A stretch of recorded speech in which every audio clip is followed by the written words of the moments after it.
అందరికీ అర్థం అవ్వాల్సిన విషయం ఏంటంటే ఎందుకు కాకినాడ పోర్టు పైన మనం దృష్టి సారించాం, ఎందుకు పదే పదే కాకినాడ పోర్టు గురించి, ఈ రైస్ స్మగ్లింగ్ గురించి ఎందుకు ఈ విధంగా మనం ఆందోళన చెందుతున్నాం. ఎందుకంటే మీడియా మిత్రులు కూడా మీ అందరికీ తెలుసు, స్థానికంగా ఉన్న కాకినాడలో కూడా చాలామందికి తెలుసు, 5 సంవత్సరాల్లో ఎవరిని కూడా లోపలికి ప్రవేశించలేదు, అనుమతించలేదు, అసలు అవకాశమే లేదు. లోపల ఎటువంటి కార్యక్రమాలు జరుగుతున్నాయి, ఎటువంటి బోట్లు వస్తున్నాయి, ఎవరు అక్కడ అధికారులు ఉన్నారు, ఏ విధంగా ఈ కార్యక్రమాలు జరుగుతున్నాయి దానిపైన కనీసం ఒక్క మీడియా మిత్రులను కూడా లోపలికి ఆహ్వానించలేదు, అనుమతి ఇవ్వలేదు. పక్కడబందీగా వ్యూహం మేరకు ఎవరిని రానియకుండా ఒక పెద్ద కాన్స్పిరసీ చేశారు. దాన్ని ఈరోజు నేను మీకు వివరిస్తాను. ఎందుకంటే ఎందుకు కాకినాడ పోర్ట్ అని పదే పదే చాలామంది దాని గురించి ఆందోళన చెందుతూ ఆలోచిస్తున్నారు. రాష్ట్రంలో 29,000 ఫేర్ ప్రైస్ షాపులు ఉండగా ఈ బియ్యం సరఫరా చేయడానికి వైఎస్ఆర్సీపీ ప్రభుత్వం జగన్మోహన్ రెడ్డి గారు ముఖ్యమంత్రి అయిన తర్వాత ఒక నిర్ణయం తీసుకుని డోర్ డెలివరీ చేస్తామనే ఒక అబద్ధపు ప్రచారంతో 9,260 వ్యాన్లు కొని రాష్ట్ర ఖజానాకి దాదాపు 1,600 కోట్ల రూపాయలు ఖర్చు అయ్యే విధంగా మొబైల్ డెలివరీ యూనిట్ల వ్యాన్లని వీళ్ళు రాష్ట్ర వ్యాప్తంగా ఒక నెట్వర్క్ ఏర్పాటు చేశారు. 29,000 ఫేర్ ప్రైస్ షాపులు ప్రతి నెల 1వ తారీఖు నుంచి 15వ తారీఖు వరకు ఉదయం నుంచి సాయంత్రం తెరిచి ఉండి వినియోగదారులు ఎప్పుడు వచ్చినా వాళ్ళకి సరుకు అందించే విధంగా ఎన్నో సంవత్సరాలు జరుగుతున్న ఒక మంచి ప్రక్రియని వీళ్ళు పక్కదారి తీసుకెళ్ళి వాళ్ళ స్వలాభం కోసం ఈ వ్యాన్లు తీసుకొచ్చి ఈ వ్యాన్ల ద్వారా రాష్ట్ర వ్యాప్తంగా నెట్వర్క్ ఏర్పాటు చేసుకుని బియ్యం సేకరించడం మొదలుపెట్టారు. ప్రభుత్వానికి 43 రూపాయల 40 పైసలు ప్రతి కిలో ఖర్చు అయ్యే ఈ బియ్యాన్ని క్షేత్రస్థాయిలో వీళ్ళు 10 రూపాయలకే తీసుకుని వెళ్ళిపోవడం, చాలా చోట్ల మీరు సరైన సమయానికి రాలేదు, వ్యాన్ వెళ్ళిపోయింది కాబట్టి మీకు సరుకు ఇవ్వమని చెప్పడం, చివరికి ఎంఎల్ఎస్ పాయింట్ల దగ్గర నుంచి కూడా గోతాలు తీసుకుపోయే సందర్భాలు ఎన్నో ఉన్నాయి. అది చాలా స్పష్టంగా మనకి ఆధారాలు కూడా దొరికినాయి. ఈ విధంగా వీళ్ళు పక్కడబందీగా ఒక గ్రీన్ ఛానల్ ఏర్పాటు చేసుకుని చిత్తూరు నుంచి శ్రీకాకుళం నుంచి నేషనల్ హైవే మీద నేరుగా కాకినాడకి ఎక్కువ శాతం ఈ బియ్యం తరలించే విధంగా ఒక పక్కడబందీ కాన్స్పిరసీ చేసి వీళ్ళు చేశారు. ఆంధ్రప్రదేశ్ తీరంలో ఏ పోర్టుకి లేని విధంగా కాకినాడ పోర్టులో రైస్ ఎగుమతి జరిగింది. ప్రత్యేకంగా వీళ్ళు ఎప్పుడైతే మెడ మీద కత్తి పెట్టి కాకినాడ సీ పోర్ట్స్ లిమిటెడ్ దగ్గర నుంచి వీళ్ళు పోర్టు లాగేసుకుని ఆరోబిందోకు చెప్పారో ఆ రోజు నుంచి మీరు చూస్తే లెక్కలు ప్రతి ఒక్కరు కూడా ఆశ్చర్యం కలిగిస్తాయి.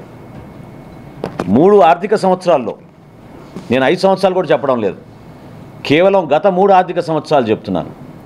గత 3 ఆర్థిక సంవత్సరాల్లో మన రాష్ట్రంలో గంగారాం పోర్టులో బియ్యం ఎగుమతి 2,20,289 మెట్రిక్ టన్నులు. కృష్ణపట్నం అధునాతమైంది, చాలా పెద్ద పోర్టు, ఇక్కడ 23,51,218. విశాఖపట్నం అన్నిటికన్నా పెద్ద పోర్టు, 38,02,000 మెట్రిక్ టన్నులు. ఇప్పుడు కాకినాడకు వస్తే లెక్కలు చెప్తే మీరే ఆశ్చర్యపోతారు. కాకినాడ పోర్టులో వీళ్ళు దుర్మార్గంగా ఈ 3 సంవత్సరాల నుంచి చేసింది 1,31,18,346 మెట్రిక్ టన్నులు. దీని విలువ ఒక్క కాకినాడదే చెప్తున్నాను, కాకినాడలో రైస్ ఎగుమతి విలువ ఈ 3 సంవత్సరాల్లో 48,537 కోట్ల రూపాయలు. అంటే ఏ స్థాయికి చేరారో చూడండి మీరు. 48,537 కోట్ల రూపాయలు వీళ్ళు అక్కడి నుంచి బియ్యం ఎగుమతి చేశారు కాకినాడ పోర్ట్ నుంచి. ఎంత పెద్ద కాన్స్పిరసీ జరిగిందంటే జగన్మోహన్ రెడ్డి గారి ప్రభుత్వంలో ఆయనే ముఖ్యమంత్రి, ఆయనకి తెలియకుండా జరగదు కదా.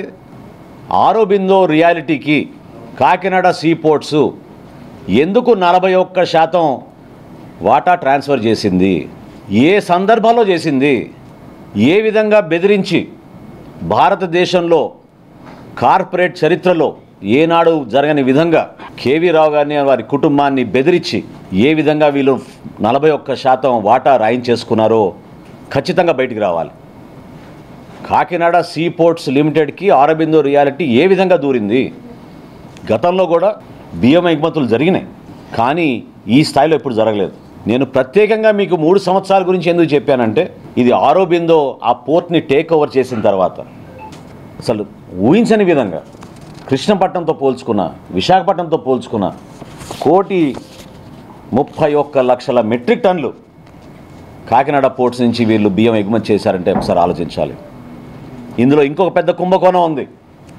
కోవిడ్ వచ్చినప్పుడు కేంద్ర ప్రభుత్వం ప్రతి కుటుంబానికి ఉచితంగా బియ్యం సరఫరా చేయమని ఆదేశాలు జారీ చేసినప్పుడు దాదాపు 6,300 కోట్ల రూపాయలు బియ్యం వీళ్ళు లెక్కలు చూపించి ఇక్కడికి తరలించేశారు.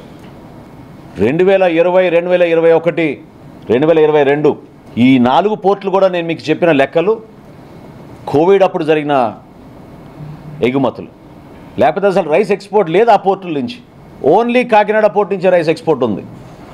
మొత్తం కేంద్రీకృతం చేసి వ్యవస్థని వాళ్ళు గుప్పిట్లో పెట్టుకుని జిల్లా అధికారులు, పోలీస్ యంత్రాంగం, విజిలెన్స్ యంత్రాంగం అందరినీ వీళ్ళు పూర్తి స్థాయిలో కేవలం వాళ్ళ స్వలాభం కోసం ఉపయోగించుకున్నారు. మీడియా మిత్రులకు అందరూ తెలుసు, పుంఖాలుగా మీరు రాస్తూ ఉన్నారు. గతంలో ఎప్పుడైనా ఈ విధంగా బియ్యం సేకరణ జరిగేదా? ఒక వ్యవస్థను ఏర్పాటు చేశారు. 1000 కేసుల పైన నేను మంత్రి అయిన తర్వాత ఈరోజు నా రాష్ట్ర వ్యాప్తంగా బుక్ చేశాం. సమాజం కోసం ఉపయోగపడే రైస్ మిల్లులు, ఉపాధి కల్పించే రైస్ మిల్లులు కూడా వీళ్ళు వాళ్ళ గుప్పిట్లో తెచ్చేసుకుని ఈ రైస్ స్మగ్లింగ్ చేయడానికి ఉపయోగించడం మొదలుపెట్టారు. వీళ్ళు ప్రధానమైన ఆలోచన ప్రతి ఒక్కరిలో రావాల్సింది ఏంటంటే, ఈ రోజున కాకినాడ సీ పోర్ట్ని జగన్మోహన్ రెడ్డి గారు తన చేతుల్లో లాక్కోవడానికి ఇంత దౌర్జన్యం ఎందుకు చేశారు? ఎందుకు కేవీ రావు గారి కుటుంబాన్ని ఈ విధంగా హింసించి ఇబ్బంది పెట్టి భారతదేశంలో కార్పొరేట్ చరిత్రలో ఎప్పుడు లేని విధంగా బలవంతంగా 41% వాటా బిగ్గెస్ట్ షేర్ హోల్డర్గా మార్చారు ఆరోబిందో రియాలిటీని ఈ రోజున.